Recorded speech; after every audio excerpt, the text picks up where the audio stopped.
અમદાવાદમાં ડ્રગ્સ માફિયાઓનો પર્દાફાશ। પાર્સલમાં સિન્થેટિક અને હાઇબ્રિડ ગાંજાના મોટા જથ્થાની હેરાફેરી કરતી કાર્ટલનો પર્દાફાશ થયો છે। અમદાવાદ ક્રાઇમ બ્રાન્ચ, કસ્ટમ્સ અને એક્સાઇઝ વિભાગના સંયુક્ત ઓપરેશનથી નશાનો કારોબાર ઝડપાયો। કેનેડા, અમેરિકા, થાઇલેન્ડ સહિતના દેશોમાંથી આવતા 14 પાર્સલમાંથી 1.25 કરોડનો હાઇબ્રિડ ગાંજો પકડાયો। આ પાર્સલ અમદાવાદ, સુરત, તાપી, પાલનપુર સહિતના શહેરોમાં મોકલવાનો ડ્રગ્સ માફિયાનો ઈરાદો હતો। પોલીસ આરોપીઓને પકડી ન શકે તે માટે તમામ પાર્સલ પર સરનામા અને મોબાઈલ નંબર પણ ખોટા લખેલા હતા। જો કે આખી ઘટનાનો પર્દાફાશ થતા ક્રાઇમ બ્રાન્ચની ટીમે વિવિધ સ્થળો પર કાર્યવાહી હાથ ધરી છે।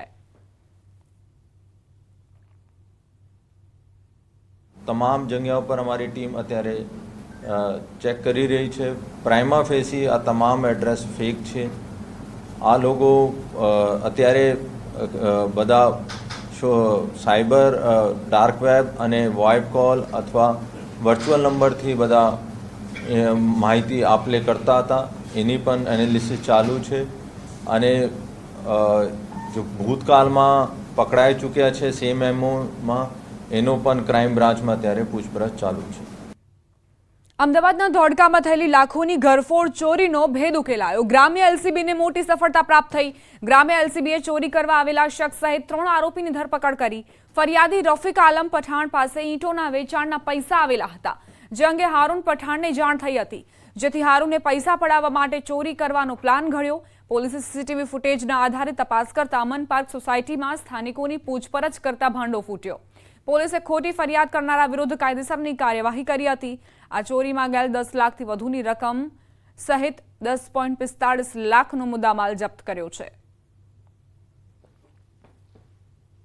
રહેવાસી છે, એમના ઘરેથી ઘરનું લોક ખોલીને, ચાવી વડે લોક ખોલીને 10,10,000 જેવી રોકડ મત્તાની ચોરી કરવામાં આવેલી હતી। એલસીબીને ખૂબ મોટી સફળતા મળી છે અને તમામ 10 લાખની રોકડની રિકવરી સાથે 3 આરોપીને ઝડપી પાડવામાં આવ્યા છે। મહેસાણામાં બ્લિસ વોટર પાર્કના ભંગારના રૂમમાં આગની ઘટના બની। આગ લાગતા જ અફરાતફરીનો માહોલ સર્જાયો હતો। જો કે ઘટનાની જાણ થતાં ફાયર ફાઇટર ઘટના સ્થળે પહોંચી ગયા અને આગ કાબૂમાં લઈ લીધી। જો કે થોડા સમયથી સતત આગની ઘટના બનતા સંચાલકો પર પણ સવાલ ઉઠી રહ્યા છે। સ્ટોર રૂમના ભંગારમાં એકાએક જ આગ લાગી ઉઠી અને ત્યારબાદ હડકંપ મચ્યો।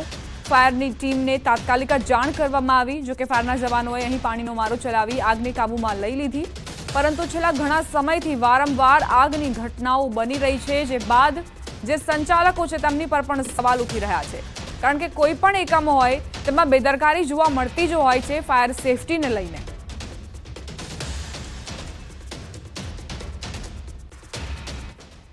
સમાચારમાં હવે આગળ વધીએ। એક તરફ મેઘ મંડાણના એંધાણ વર્તાઈ રહ્યા છે, બીજી તરફ વડોદરામાં કોર્પોરેશનના પ્રી મોન્સૂન કામગીરીના દાવા પોકળ સાબિત થયા છે।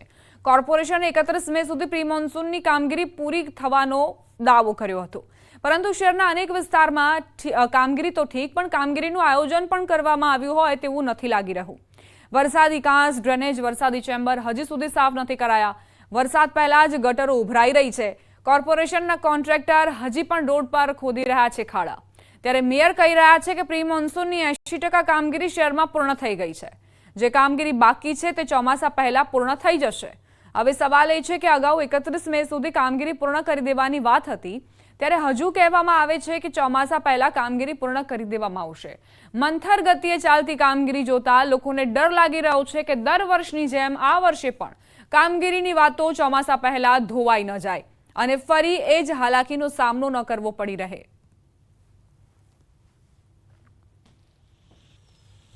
કામગીરી પૂર્ણતાના આરે છે, છતાં પણ ઘણી વખત એવું બનતું હોય છે કે ચાલુ કામગીરી દરમિયાન બીજા એના કનેક્ટેડ બીજી લાઈનો અથવા પાઇપોમાં પણ કંઈક સમારકામ અથવા ક્યાંક સફાઈ અને પ્રી મોન્સૂનને લગતી કામગીરી કરવાની જરૂરિયાત જ્યારે જણાય ત્યારે એ કામને વધારે અંદર ડીપલી જવાની જરૂર પડતી હોય છે।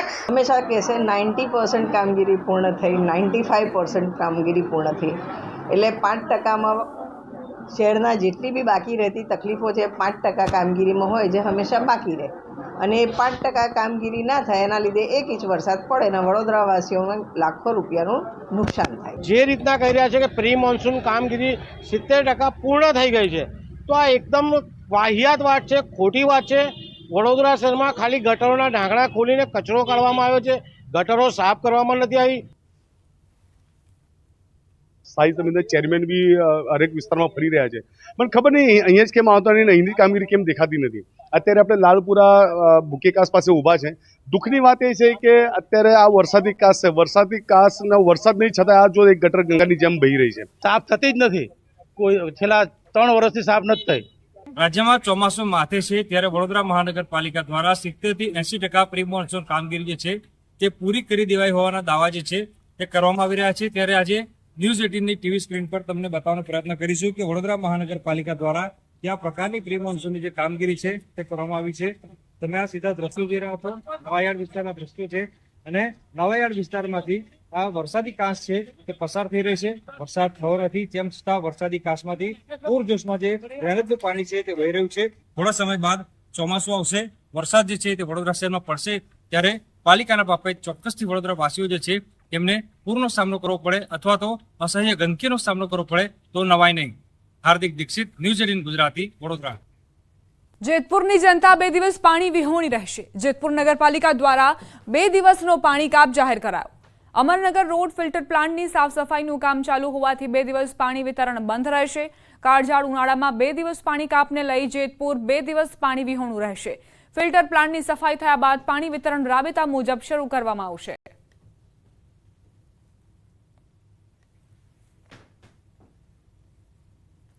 બાજુમાં પાણીની કેનાલ છતાં જગતના તાતને પાણી માટે વલખા મારવા પડી રહ્યા છે। રાજકોટના ધોરાજી પંથકમાં ચોમાસાનું આગોતરું આયોજન કરી દેવામાં આવ્યું છે, પરંતુ પાણીની તાતી જરૂરિયાત હોવા છતાં કેનાલમાં પાણી છોડવામાં નથી આવી રહ્યું। ખેડૂતોએ વાવેતર કર્યાના 15 દિવસ વીતી ગયા પણ હજુ કેનાલમાં પાણી નથી છોડવામાં આવ્યું, જેના કારણે પાક નષ્ટ થવાની તૈયારીમાં છે। મગફળી, સોયાબીન, કપાસ સહિતનું વાવેતર કરી દેવામાં આવ્યું છે। ખેડૂતો કહી રહ્યા છે જો તાત્કાલિક કેનાલમાં પાણી છોડવામાં નહીં આવે તો પાક નષ્ટ થશે। બીજી તરફ ભાદર એકના અધિકારી કહી રહ્યા છે કે ભાદરમાં જે પાણી બચ્યું છે તે પાણી પીવા માટે રિઝર્વ રાખવામાં આવ્યું છે, આથી કેનાલમાં પાણી છોડવામાં હાલ નહીં આવે। ત્યારે હાલ તો પાણી છોડવામાં ન આવતા ખેડૂતોમાં ચિંતા જોવા મળી। ધોરાજી ધામ તતે અમારી જમીન આવેલી છે ફરેણી રોડ ઉપર, એમાં મગફળીનું અમે વાવેતર કરેલું છે, કપાસનું વાવેતર થોડુંક કરેલું છે। વરસાદની ફૂલ જરૂર છે, એટલા માટે જો વરસાદ તો આવતો નથી તો એ સંજોગમાં 15 દિવસમાં વરસાદ જો થઈ જાય તો ભલે, નતર અમારે કેનાલની જરૂર સતત છે। આ વાવેતર તો 15 દિવસ ત્યાં થઈ ગયા છે ખેતીમાં। હવે જો કુદરત રાજી થાય ને વરસાદ થાય તો ભલે, નકર તો પછી સરકારને કેનાલ છોડવા વિનંતી કરવાની છે। સરકારને એવી માગણી છે કે તાત્કાલિક કેનાલનું પાણી છોડે તો અમારે આ જે વાવેતરની તૈયારી કરેલી છે એમાં અમને રાહત મળે। ભાદરિક સિંચાઈ યોજનામાં હાલ 12.20 ફૂટ પાણી છે, એટલે કે 650 MCFT પાણી હાલ હયાત છે। જેમાં આપણે પીવાનું રિઝર્વેશન બાદ કરીએ તો પીવાનું પાણી ઓગસ્ટ અંતિમ સુધી આપણી પાસે પીવાનું પાણી ઉપલબ્ધ છે। પીવાના પાણીનો કોઈ પ્રશ્ન નહીં આવે। અને સિંચાઈની વાત કરીએ તો આ વખતે આપણે પ્રી ખરીફમાં સિંચાઈનું પાણી પીવાનું રિઝર્વેશન રાખવાનું હોવાથી આપી શકાય એમ નથી। કે ધોરાજી પંથકમાં ખેડૂતોએ આગોતરો વાવેતર કર્યું તેને આપણે સીધા દ્રશ્યો બતાવીશ। 15 દિવસ પહેલાં તે આગોતરો વાવેતર કર્યો છે અને હાલ પાણીની સખત જરૂર છે। ખેડૂતો એવું કહી રહ્યા છે જો સરકાર દ્વારા જો કેનાલ છોડવામાં આવે તો મોલ છે તે મોલ બચી શકે। આ 15 દિવસના અંદરમાં જો વરસાદ નહીં થાય અને જો કેનાલનું પાણી સરકાર દ્વારા છોડવામાં નહીં આવે તો મોલની પરિસ્થિતિ છે તે વિકટ બનશે। ખેડૂતો હાલ ધોરાજી પંથકના ખેડૂતો જે કપાસ અને મગફળીના વાવેતર જે ગત સાલ કર્યા હતા તે વાવેતરના અંદરમાં નુકસાન ગયો હતો, તેને લઈને હાલના ખેડૂતો છે તે ખેડૂતો અત્યારે તુવેર પર વહી રહ્યા છે અને તુવેરનું વધારે ધોરાજી પંથકમાં વાવેતર થશે। અને ધોરાજીના અંદરમાં ખેડૂતો એવું કહી રહ્યા છે કે તાત્કાલિક ધોરણે સરકાર દ્વારા જો કેનાલ છોડવામાં આવે તો આ મોલ છે તે મોલ બચી શકે। મુનાફ બકાલી, ન્યૂઝ ગુજરાતી, ધોરાજી। કચ્છમાં નર્મદા લાઇનમાં ભંગાણ સર્જાયું। અબડાસાના રાતા તળાવ પાસે નર્મદા લાઇનમાં એરવાલમાં લીકેજ થયું। એરવાલમાં લીકેજ થતાં મોટી માત્રામાં પાણી વેડફાયું। દૂર દૂર સુધી પાણીના ફુવારા ઉડ્યા હતા। આસપાસના વિસ્તારમાં પાણી ભરાતા ચોમાસા જેવો માહોલ સર્જાયો હતો। ભુજ નલિયા હાઈવે પર પણ પાણી ફરી વળ્યા હતા। હવે સવાલ એ છે કે એક તરફ પાઇપલાઇનમાં ભંગાણ થતાં હજારો લીટર પાણી વેડફાઈ રહ્યું છે, બીજી તરફ અનેક વિસ્તારમાં નર્મદા કેનાલનું પાણી પણ નથી મળી રહ્યું। હવે આ ભંગાણ નબળી કામગીરી સાબિત કરે છે કે ભ્રષ્ટાચાર